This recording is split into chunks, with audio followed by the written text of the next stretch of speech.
Welcome to the How to Be Awesome at Your Job podcast, the show where brilliant professionals share how to sharpen the universal skills required to flourish at work. Enjoy more career fun, wins, meaning, and money with your host, Pete Makaitis. Hello, and thanks for joining us here for episode 614 with Annie Duke. Our poker champion is back with more decision-making wisdom. You'll learn 1, why your decisions still matter even when you don't call the shots. 2, the shift in language that leads to more open conversations. And 3, how a pros and cons list can trick us into actually making worse decisions. So if you want to check out the show notes or the transcript or the links to items we've referenced, you can check out awesomeatyourjob.com/ep614. That's awesomeatyourjob.com/EP and then the numbers 614 to see those goodies. And if you want some other goodies, such as summaries of Annie's wisdom and access to the vault of all of these summaries, we call those the gold nuggets at awesomeatyourjob.com. You can read them in about 3 minutes or less and get a whole lot of wisdom, a whole lot of fast. Gold nuggets at awesomeatyourjob.com. Now here's Annie's story. Annie Duke is an author, corporate speaker, and consultant in the decision-making space. Annie's latest book, How to Decide, Simple Tools for Making Better Choices, is available October 15th, right about now, if you will, from Portfolio, a Penguin Random House imprint. Her previous book, Thinking in Bets, is a national bestseller.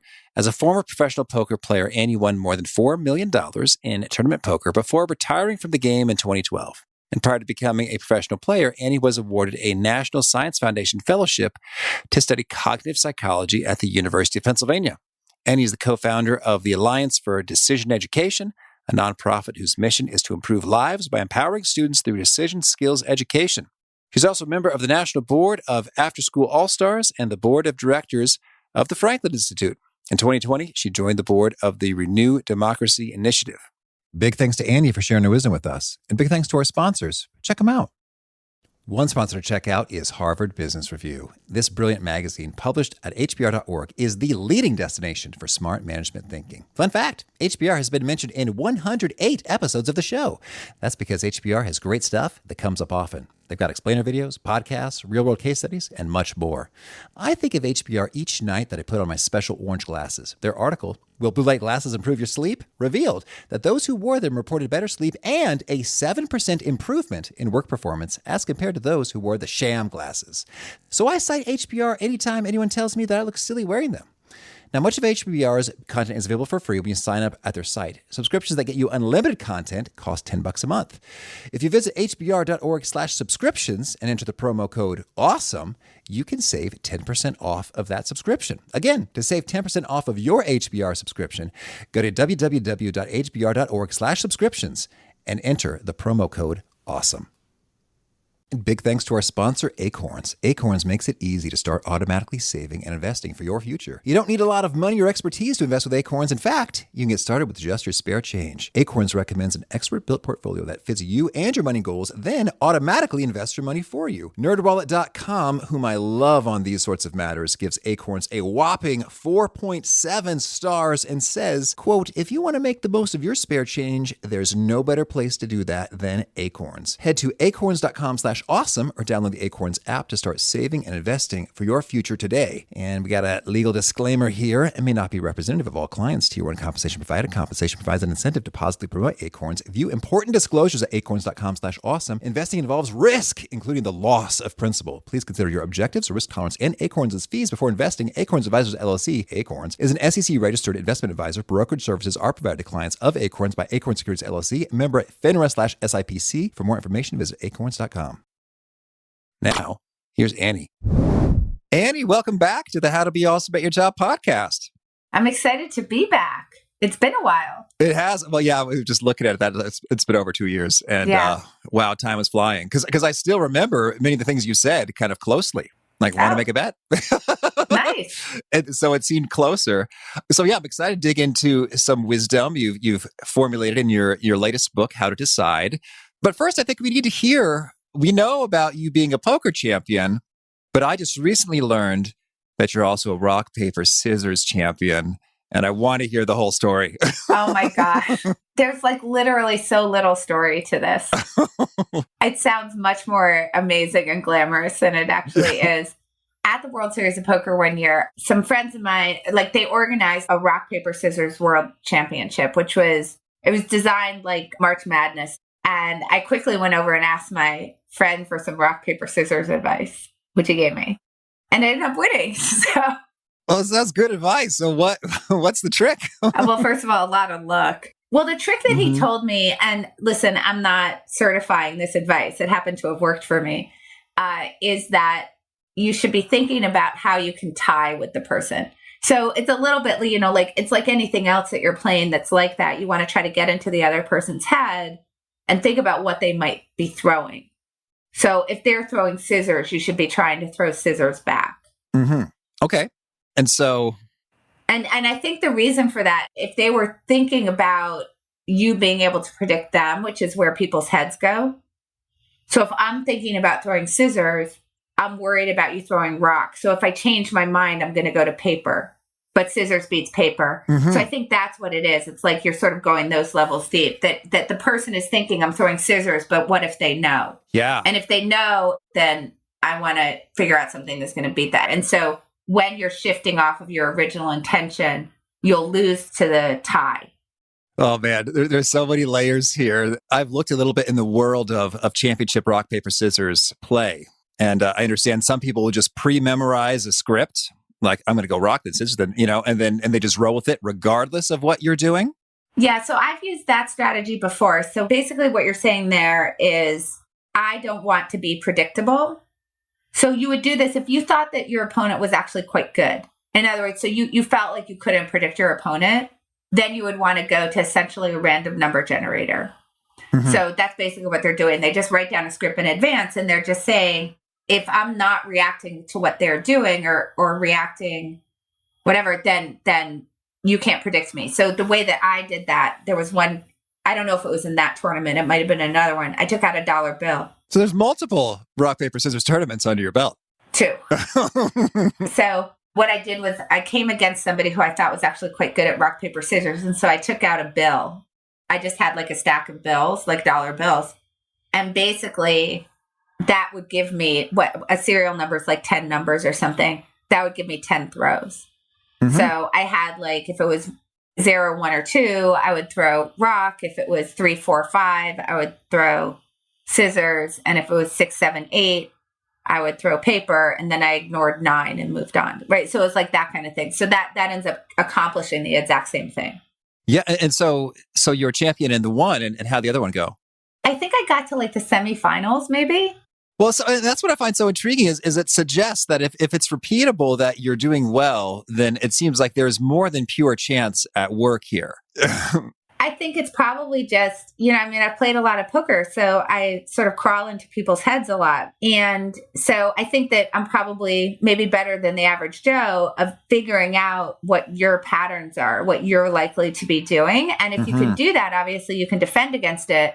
But then you also have to have this kind of second order knowledge of when am I against somebody who might be better than me at that. And then you can go to a random strategy.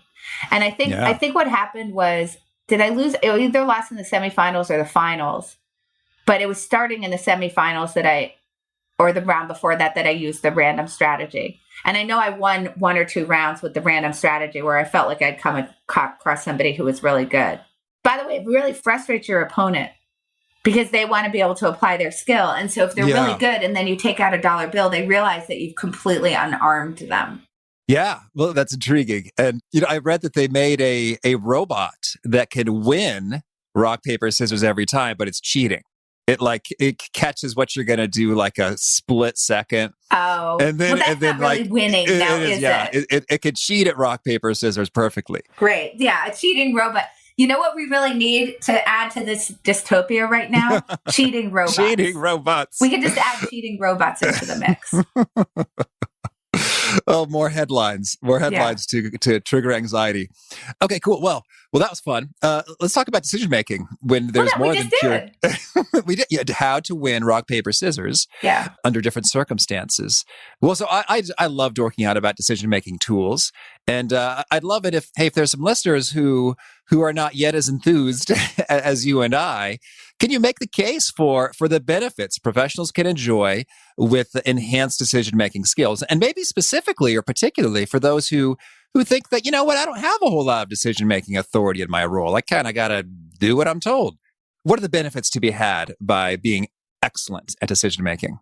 Let me give you just sort of the broader point, which is that there's only two things that determine how your life turns out, and it's luck and the quality of your decision-making. That's it. So there's a whole bunch of luck that happens in your life. Like, what year are you born in? It matters that I was not born in 1600 for the outcome of my life. And there's, like, obviously, from my perspective or from your perspective, coronavirus is a matter of luck. I assume you did not create the virus and distribute it. True. But maybe that's a bad assumption.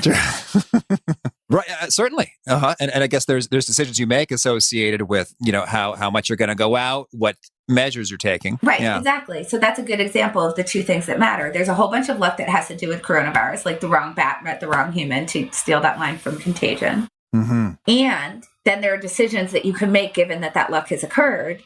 And that's the only thing that you have control over. And the better that your decisions are, the better your life is going to turn out. So, I mean, that's literally the simplest argument, which is it's the one thing that you have control over that will actually have an actual real impact on the way that your life is going to turn out. Now, I understand that someone may, in a business setting, not be the ultimate decider, but the better your decisions, the more likely that you're going to accomplish your goals within that environment. And there's a few ways that you can think about it. One is, of course, that you're responsible for your own decisions. And one would hope that the better your decisions are, the more it maps on to your ability to actually move up the ladder or accomplish the goals that you're trying to get to professionally. And you want to become more educated and you want to implement a better process just literally for yourself. That's number one. Number two, there's certain behaviors that you can engage in that actually will start to get implemented in the people around you. In other words, you do have some influence, even if you're not the ultimate decider. You have some influence over the people around you that you can start to sort of get some of these really good decision-making skills and tools like into a group setting.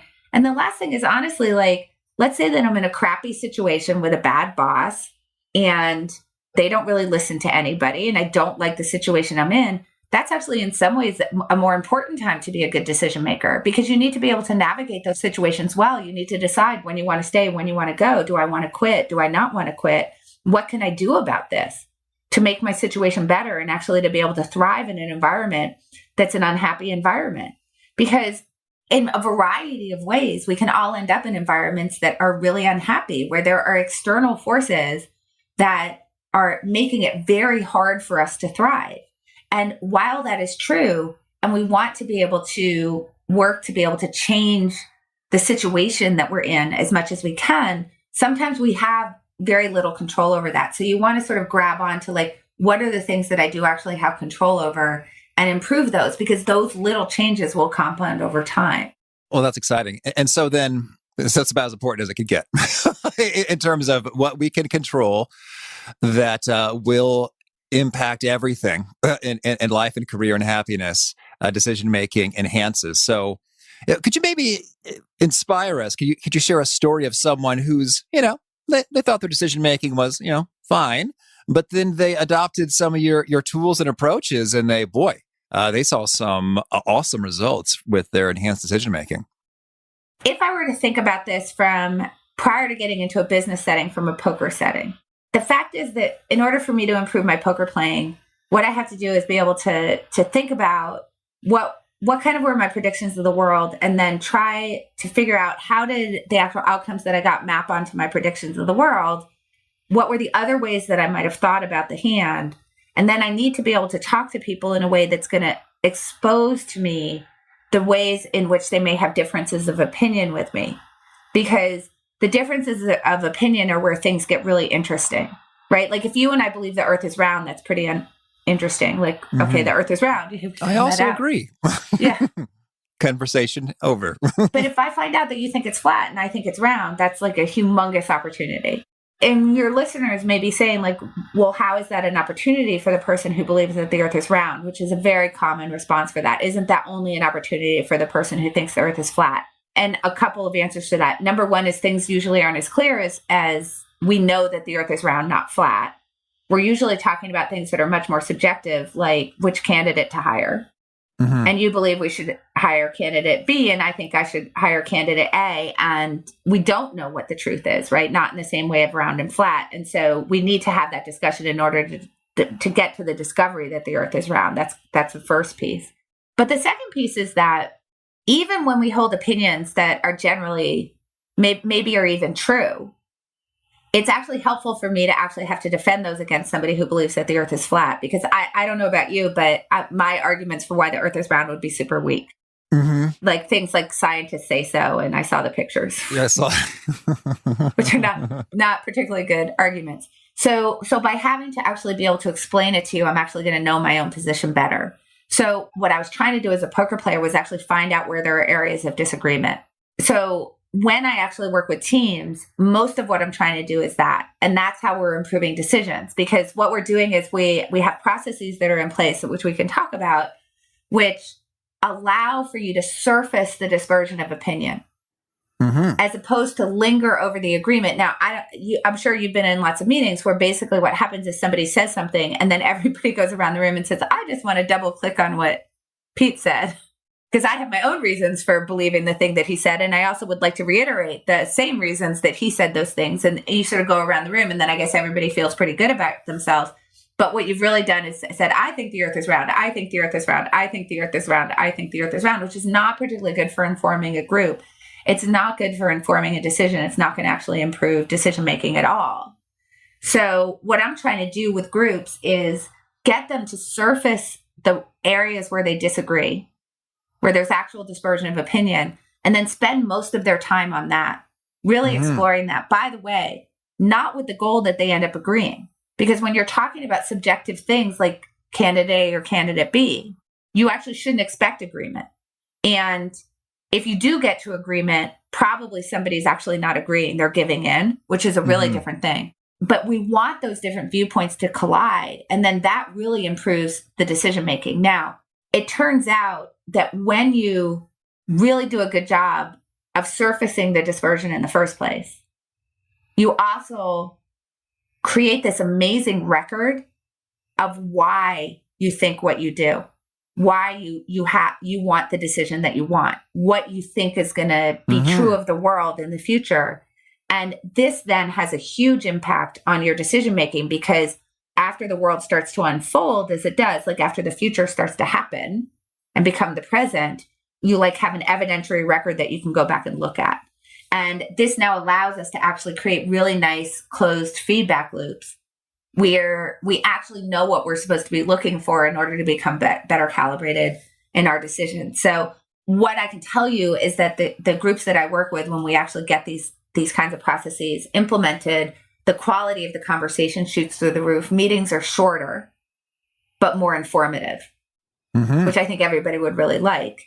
And then the way that they're actually thinking about dispersion, like what does it mean for somebody to disagree with you, moves out of sort of the defensive world into the open-minded world, because it really reinforces this idea is that the goal of a meeting is to inform, not to agree. Yeah.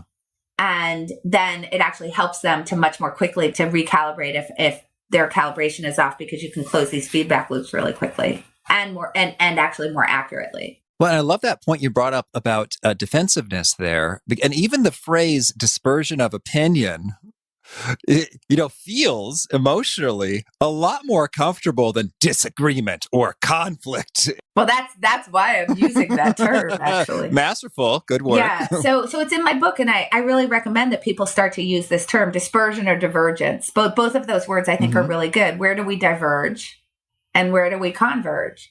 Because I think disagreement has such a negative connotation. Mm-hmm. It sounds so combative.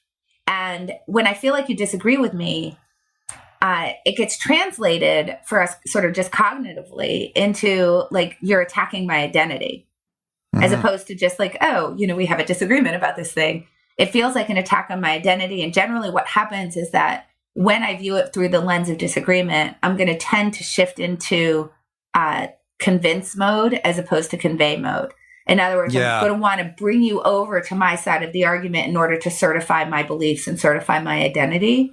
And so the way that I'm speaking to you is going to be meant to convince. It's going to create a lot of interrupting, me saying, well, have you thought about this? Or you weren't thinking about this data, or I think you're wrong about this, or so on and so forth. As opposed to it like a real honest exploration of me trying to understand why you believe what you do. Yeah. Well, it's funny. This reminds me of a time was way back, I think maybe at high school, in which I was arguing with somebody, and we had some friends, and we just decided that they were going to be the jury, and we would make our case and advocate for our perspective. And it was kind of funny. It was kind of a joke, but it got a bit heated actually.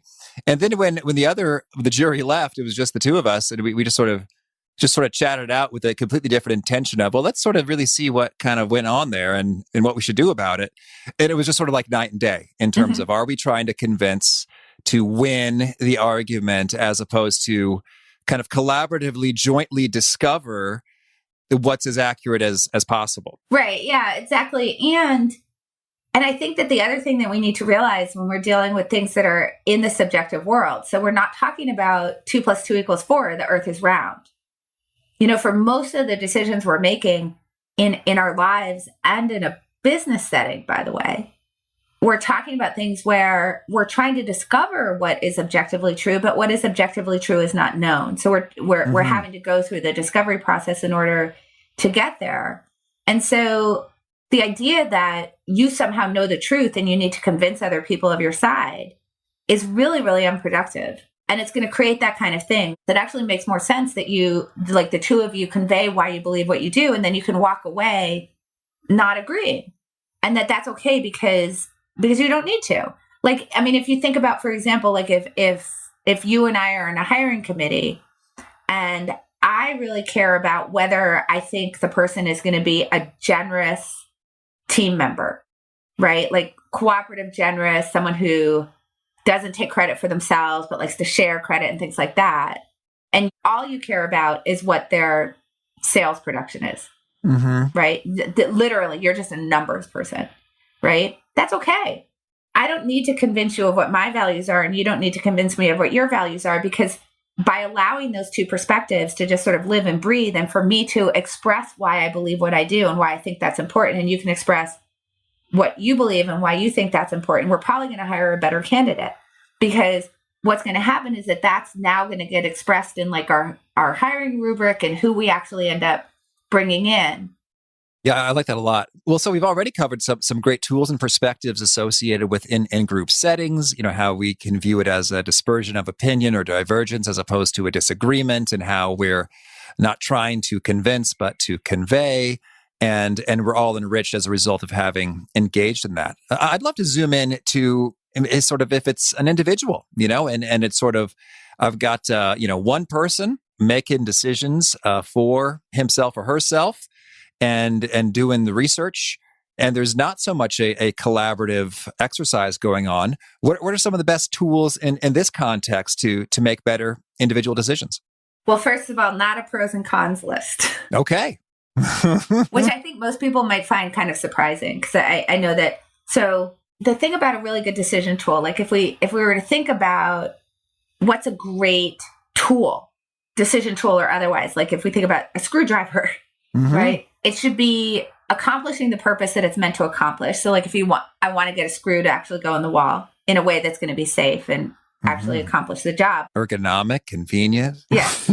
Which is why I want to use a screwdriver as opposed to a hammer or a jackhammer. So I want the right tool for the right purpose. But here's also the really important thing about a tool is that I need to be able to repeat the use in a way that's going to create really high fidelity. And then I also need to be able to hand it to somebody else and then explain it to them so that they could actually use that tool in the exact same way. So when we sort of understand that, we see where decision tools really go awry. So like your gut is not a decision tool. Well, why? Because I can't actually look at it and explain it to you, right? That's where we get, well, my gut told me so, right? And you're like, okay, but that doesn't really, I can't use your gut ew, right? But do you know what I mean? It's like, okay, but I can't actually examine to see whether you screwed that in well. And then you can explain to me exactly how you got that screw in the wall or what you were doing. And I can't actually repeat that process because it's a black box. So a pros and cons list in some sense, certainly is a tool in the sense that we know its purpose is to get you to decide about whether you want to proceed with an option. And I could actually sort of teach you it in a structural sense. So that's all okay. So we're getting part of the way there. It's certainly better than gut. But here's what that as a tool lacks that will actually reveal what the kinds of tools are that we actually want to be using. So the first thing that it lacks is that it's a list. I mean, that literally a list, which means that it's flat. So what do I mean by flat? It's flat in two ways. One is that when we think about something that's on the pro side or something on the con side, we don't have a sense of the magnitude. Yeah. So it could be like I could get a hangnail and I could die. So those are both there. And, so because all I sort of have is this list. And so that's kind of the first problem, is that sort of the magnitude of how positive the things on the pro side are in terms of achieving your goals is not actually anywhere explicit in the list. And the magnitude of how negative the cons are is also not existing in the list. So that gives us hint number one, is that we want to have an idea of this magnitude if we're going to have a really good decision tool. The second piece is that we also don't have a sense of the probability of those things occurring. Yeah. So if we have a con that's like, well, I could lose $10,000, you would want to know, well, but how likely is that to occur, right? So you could have a pro, which is like, I could win $1 million, or you could do this with the lottery, right? The con could be, I'm going to lose $1 or $2. And the pro is I could win the jackpot. So maybe that looks pretty good. But what we need to understand is what's the probability of winning the jackpot, which is de minimis, versus what's the probability of me losing the $2, which is basically every time.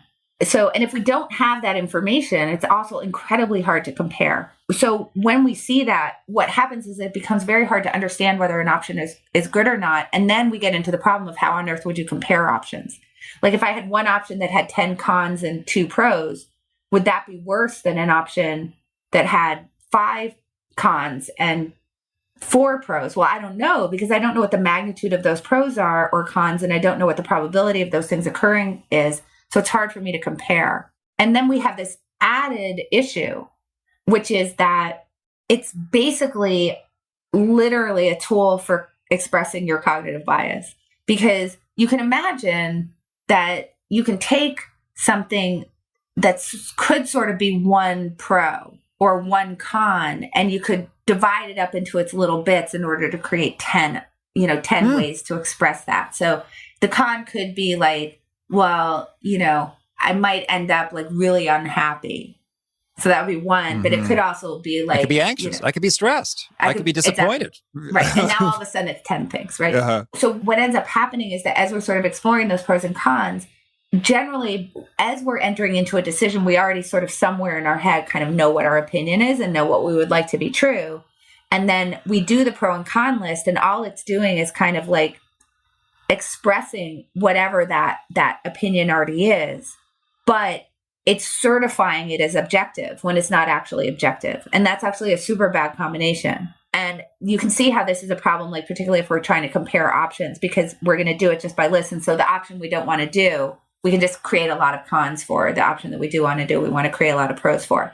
So that's sort of through the negative frame of like, here's a tool that everybody really understands that turns out to be sort of the equivalent of taking a jackhammer to get a screw in the wall, which we don't. Obviously, we don't want to do that. We're going to ruin the wall. So that tells us, okay, so what is a good decision process going to do?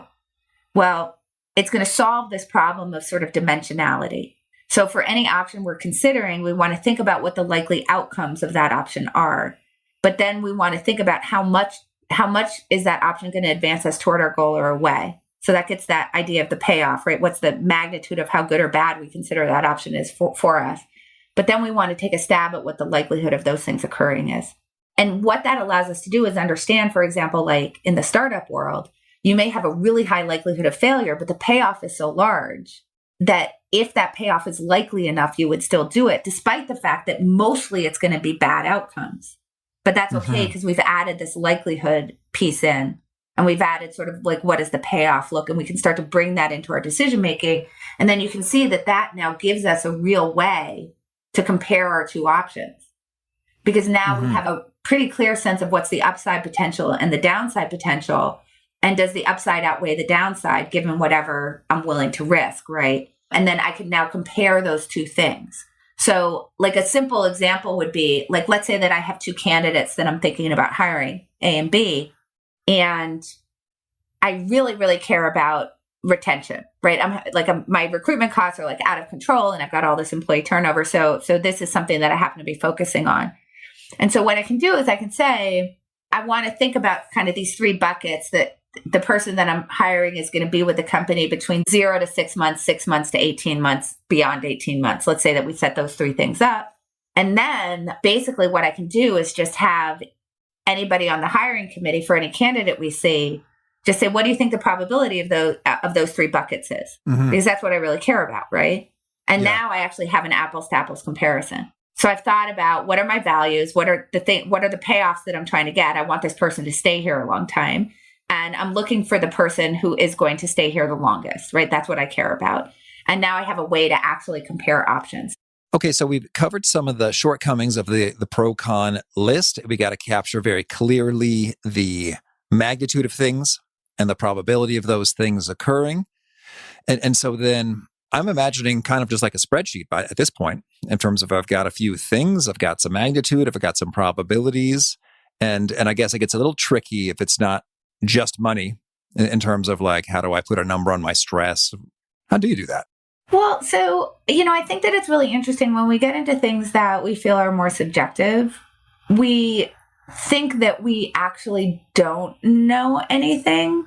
And so therefore we shouldn't try. Like, what's the probability I'm going to be stressed? Or it doesn't even have to be something that's like so clearly subjective, like stress, but like, what's the probability a candidate is going to be with a company, but, is going to leave within 6 months? Well, we don't know. We've never hired that candidate before. So in the sense of, can I be exact, right? Like, or if I'm releasing a software feature and I want to know, like, of the people who use my product, how many of them are going to start adopting this, like be daily users of this new feature within the first month? Obviously, these aren't things that are like 2 + 2 = 4.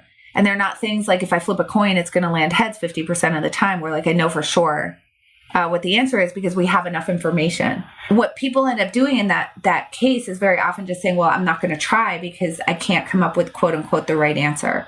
And the problem with that is that then we just sort of get mired in the limitations of our own sort of lack of knowledge, instead of thinking about, well, I want to be an educated guesser, and that my goal as a decision maker is actually to get more educated, because I have all this uncertainty in trying to forecast the future, which is really what we're doing when we're saying, what are the possibilities and the probabilities and things like that. There's all this uncertainty in my ability to forecast the future, but the more educated I am, while I may never get perfect, I'm going to get closer to the range of what is objectively true if I were omniscient. And that's actually going to improve my decision making. So like, I can do an example of this with you. My computer is sitting on a stack of books. Now, obviously, you can't see the books because it's what my computer is sitting on, and we're on the computer looking at each other. And you don't know how high the books are, and you don't know what type, and you don't know what number, right? Right. Okay. So how much does a stack of books weigh? About 5 pounds. Okay. And what do you think like the lowest amount of this stack of books weighs is? Do you think it's possible this stack of books that it's sitting on could weigh a pound? I think it'd be improbable that a stack, implying multiple books, weighs less than 1 pound. Okay. Could it weigh 200 pounds? No. Okay. So I think this is really good, right? So what we discovered is that you could have said, I don't know. But what I just did was I said, well, but you know things about books. I sure do. While you may not get the exact answer, you're going to get an answer that eliminates a huge number of possibilities. In other words, it's going to get you somewhere closer to what's actually true of this stack of books that my computer is sitting on. And that's a really important exercise. And it's a really important exercise for 3 reasons that I hinted at. Reason number 1 is that the more accurately you're thinking about the future, in other words, can you get in the target range? Like you can think about it like an archer. And in fact, in the book, I talk about it like the archer's mindset, right? Yes, you'd like to hit the bullseye, but you get points for hitting the target. Mm-hmm. And the closer that you can get to hitting that bullseye, the better off you are. But you're still getting points. It's like you still get points for showing your work, right? So even if you hit the outer edge of the target, you still get points because all the stuff that isn't on the target, like that these books don't weigh 200 pounds, is going to help you to actually have better decision quality because you're eliminating all these different possibilities that the answer could be that's going to clarify your decision and get you better at sort of calculating, really in the end, what's the expected value of the decision? Like how much upside potential compared to downside potential do I really think there is? So that's number 1, is that you're going to be creating a more accurate view of the future, even if it's not perfect. And that's good. Uh-huh. The second thing is that, which I had hinted at before, is that we have this problem as decision makers, which is that generally the stuff that we know is like so tiny it could fit on like the head of a pin compared to the stuff we don't know, which is like the size of the universe. And obviously, if you had the ideal decision tool, which I think would be a crystal ball, you would be set. Because that universe of stuff that you didn't know would be revealed to you in this psychic instrument that you had that caused an omniscience and an ability to foresee the future. But we don't have a crystal ball. So what we're really trying to do is how can we create a set of tools that will allow us to cobble together something that is crystal ball-like? And part of that is dealing with this problem that there's this whole universe of stuff that I don't know. And by forcing yourself to guess, I made you think about that. I made you think, what do I know about books? So you're exploring that world of things that you do know in order to try to make yourself get the educated into the guess. And then you may, in other cases, start thinking, well, what is the universe of stuff that I don't know? And maybe that would actually help me with my guess. So like if we went back to something as simple as a hiring example, one of the things that we might do is say, well, maybe I could go find out how many candidates, like when companies hire into this particular position, what the average retention in the industry is. That's called a base rate. Mm. And that would be incredibly helpful for me to go find out as I'm trying to estimate what I think any candidate that I might see is. Now, that doesn't mean that the candidates I see are going to be right dead on the base rate, but it's going to give me a place to anchor to about like kind of what's true of the world in general that's really going to help me. The other thing that I might do is to go ask for somebody else's perspective, where we know that 2 people can be looking at the exact same data and come to very different conclusions about it, right? So I could ask one person, what do you think these books weigh? And then I could ask somebody else, what do you think these books weigh? And maybe you said 5 pounds, maybe they say 20 pounds. Great. Now we go back to that earth is round and flat thing. And now I get Pete and Pete, who's the 5-pound person, and Susan, who's the 20-pound person, to have a discussion about why they have that dispersion of opinion that's probably going to get me closer to what the most educated answer would be, closer to what's objectively true of the world. And that's actually like incredibly important. So whether you're forecasting like what's my stress level going to be, or how long is someone going to be with the company, or how many users are actually going to adopt this on a daily basis within the first month, all of these things which we're lacking information about, not allowing yourself, well, how could I ever know that? And not accepting that as an answer is actually really crucial to a good decision process. Certainly. And I think that's just a great perspective in terms of you don't know it exactly, but knowing it's been more than 1 pound and less than 20 pounds is way, way more narrow than it could be anything. Oh my gosh, right? Like, I mean, and this, I think I make the point in the book that this is part of the reason why we want to communicate with precision. So, I think I make the point that if I say 2 + 2 is a small number, I'm technically correct. But it's going to be harder for you to tell me things that might help correct my inaccuracies because the target area is kind of broad that I've given you. And it's going to be hard for me to get better at math. Now, I'm going to get somewhat better because if I say 2 + 2 is a very large number, you're going to be able to correct that. So it's not that I can't improve, but it's going to slow down my improvement that I'm not willing to give an exact answer, like 4, right? Mm-hmm. And there's ways, obviously, if I'm not being precise, that I can game it, because I can say 2 plus 2 is somewhere between minus infinity and positive infinity. And okay, I'm technically right.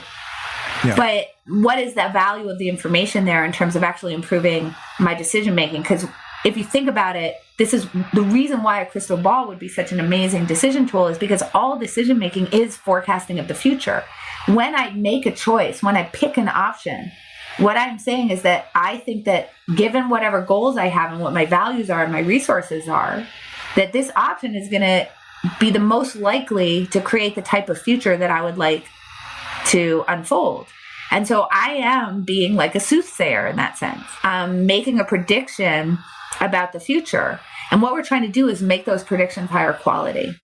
That's great. Well, tell me, Annie, anything else you want to make sure to mention before we shift gears and hear about some of your favorite things? Yeah, I think I'd like to just say, like, as another, just one really important decision tool when we're thinking about how are we actually getting a better view of the future? How do we actually become better fortune tellers? Right, which is what we're trying to do. And I just want to give a real pitch for a decision tool that I think is somewhat counterintuitive, at least in popular culture, which is the power of negative thinking as opposed to the power of positive thinking. So the power of positive thinking is like so incredibly popular in the literature, from Napoleon Hill. We know about the power of positive thinking, and it's very popular, which is you imagine a destination that you'd like to get to, and then you imagine success along the way. And I think that it's a really bad decision tool. And I'm not saying that people should not imagine positive goals. Of course you should. But the whole key to unlocking decision-making is to imagine the obstacles, the ways in which you might fail along the way. Why? Because that is the only way you can avoid them. So the way that I kind of think about it is the difference between a paper map and Waze. A paper map, you look at the destination you want to get to, and then it's clear roads. And I think about that as the positive power of positive thinking, right? Like, here are the clear roads, and now I'm just going to go along my merry way along onto those roads. But what does Waze do?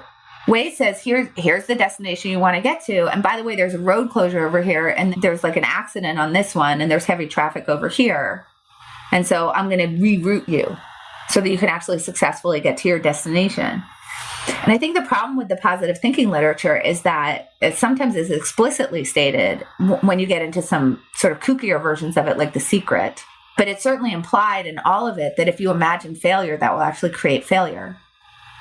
But what an app like Waze tells us is that if you imagine failure, it actually creates success, because that is the only way that you can get out ahead of it. And the more that you can identify the obstacles that might lie in your path, the better off you're going to be, because you're going to have a clearer view of the future, and you're going to have a clearer view of the kinds of things that you might want to avoid, the kind of things that might get in your way. So one of the best decision tools that you can use is called a premortem. And it was originally developed by Gary Klein. I have an adapted version of it in the book. And essentially what it asks you to do is to imagine a goal or a decision that you're making, which has an implied goal that it will work out. And imagine that it's however long it would take for you to know whether you've reached your goal. So let's say that you have a goal to increase sales by 10% in the next year. And so you imagine it's a year and a day from now, and you failed to reach that goal. And you ask yourself, okay, why did that happen? Why did I fail?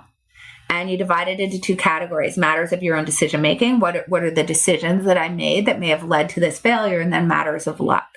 And as I recommend with everything, you try to figure out how likely those things are. And then you can actually figure out what to do about it. You may say, maybe I should change my goal. Or you may keep your goal and you say, well, here are a bunch of decisions that I might make that really would cause me to fail. So let me try to figure out how not to make those, so that I don't actually engage in these kinds of behaviors, right? If I want to lose weight, I have to figure out a way, because I know a point of failure is, people bringing in cupcakes for their birthday. I need to figure out a way to not eat the cupcakes when that happens. I need to see that that's on the horizon and actually try to figure out how to avoid it. And then with matters of luck, you can think about, are there decisions that I can make that could reduce the probability of these bad things happening, right? I can't control the luck, but I might be able to reduce the probability of those things occurring. And even if I can't, maybe I can have a plan for it. so that I'm not just running around like a chicken with my head cut off. And so I could figure out what those are. And maybe I can find a hedge, which is just like buying stocks and bonds at the same time. And if you don't actually think about how can I instantiate this idea of sort of plan positive, think negative into your decision process, you're going to be constantly surprised by the world. You're going to be using a paper map when everybody else is using really solid GPS. And we know that people who use paper maps have a disadvantage, in terms of getting to destinations on time than people who use Waze. So don't be the person still using a paper map as it applies to your own decision making. Beautiful. Thank you. Well, now could you share a favorite quote? Something you find inspiring? My favorite quote from Feynman just has to do with him saying, if you can't explain it to a child, you don't actually know it yourself. And this is a paraphrase of the quote, obviously. But the reason why I like that so much is that it kind of really has to do this with this idea of like what makes for a really good tool. Is I have to be able to explain it to you. And I have to explain it in simple terms. And what I really love about that sort of second piece of not just do I need to be able to hand you the screwdriver so that you can use it, but if I can't explain it to you, I don't really understand how to use a screwdriver. And if I can't do that, I butt up against the limits of what I know in a way that when we talk about that universe of stuff we don't know that we really want to be exploring, it makes me go look in that universe. And then I get to expand my knowledge. And everybody's better off for it because I explained to you how to use a screwdriver, and then I understand screwdrivers much better for having had to go through that process. And that's why I love that Feynman quote so much. And you might think, I already know how to screw a nail. It's fine. Or, screw a screw. But sure enough, you say you may have better experiences in terms of stripping them less often, getting them straight the first time, not having to redo stuff. Right. When people are having success doing something and they don't start thinking about what are the limits of my knowledge and what are the limitations of the way that I'm thinking about this and my perspectives on the world, what happens is that they get disrupted from without. And you'd rather be disrupted from within. So you can look at like an IBM in the 1980s, versus a Microsoft or Apple. And, this is a big danger when you're doing things pretty well and your models of the world are pretty good. But, just as we talked about with things that are subjective, your model can be pretty good and it can be working. But that doesn't mean that you have the objective truth, right? Like you want to be exploring different ways that people could be looking at the problem and always seeking new knowledge and always sort of testing your ideas to see if there isn't a better way. And also sort of back to the idea of negative thinking.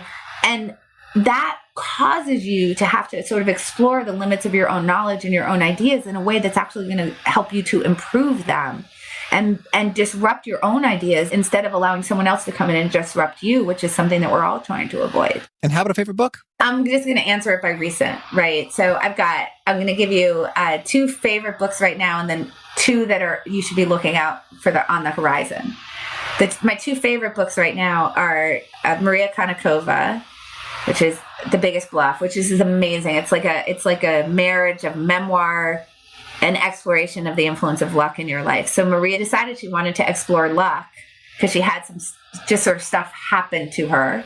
She had, her husband lost her job. She got sick. I think one of her grandparents died, all at once. And she's like, whoa. And she wanted to explore it. So she decided she was going to learn how to play poker from being a total novice. She actually ended up doing really well. She won a huge poker tournament. And it's just a really wonderful book. It's really beautifully written. And it's a great exploration of just sort of the influence of luck in your life. The other book that I'm really recommending right now is The Psychology of Money, which is by Morgan Housel. He's so good with just kind of taking really complex concepts and making them very understandable through really, really fun narrative. And he's really just talking about what are the different ways that we think about money? What is money sort of as an object that we can sort of explore and understand what is its purpose in our life and how do we think about it and what should we do about it and do with it? And it's just a really fun book. I really think that everybody should be reading that book. In terms of books on the horizon to be on the lookout for, Katie Milkman, who's a professor at Wharton, has a book coming out in the spring called How to Change, which is incredible on just if you want to create better habits in your life, just understanding when does habit change occur, why, what are the ways that you can sort of make that happen for yourself. It's really a wonderful book. It's really fun.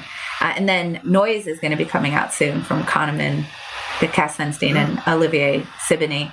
And I'm really excited about that as like a contrast to Thinking Fast and Slow, which is more about cognitive bias.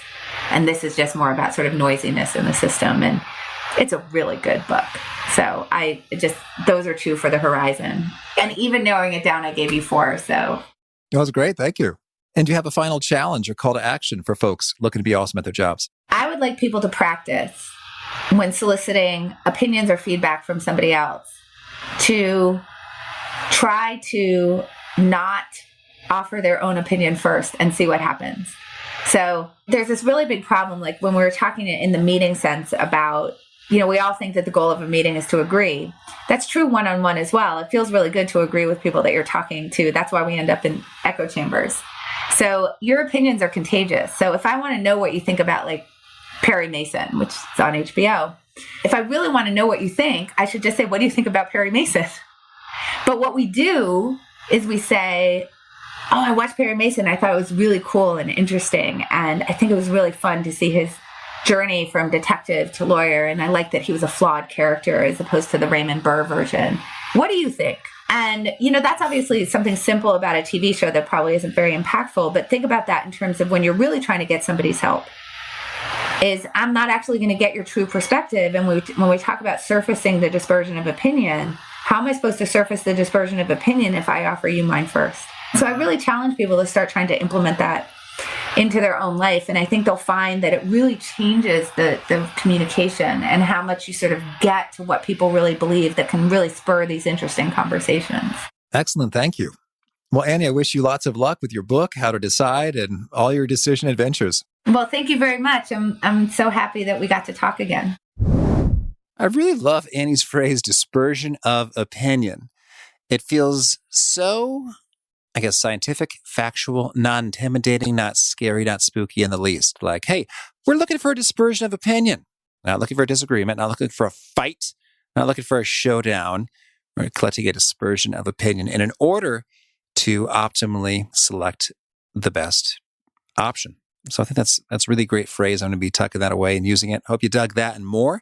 The show notes, the transcript, the links to items we've referenced are at awesomeatyourjob.com/EP614. And if you haven't already, I recommend you push subscribe. You'll catch our next guest, Kurt Steinhorst. He's got some pro tips on optimally managing your attention. Hope to catch you there. And peace. Thanks for listening. To get the most out of the show, we recommend 2 key things. First, check out the extra resources at awesomeatyourjob.com. You can find this episode's transcript and links, as well as the perfect episode for your situation. You can search the full text transcripts of hundreds of episodes or explore episodes tagged by topic and competency covered. Second, subscribe to the podcast and get future episodes automatically. You can subscribe by telling Siri and several other smartphones and speakers, subscribe to the How to Be Awesome at Your Job podcast, or by tapping subscribe in your podcast player of choice. If you'd like some extra help figuring out podcasts and how subscriptions work, visit awesomeatyourjob.com/subscribe for guidance. Hope to catch you on the next episode of How to Be Awesome at Your Job.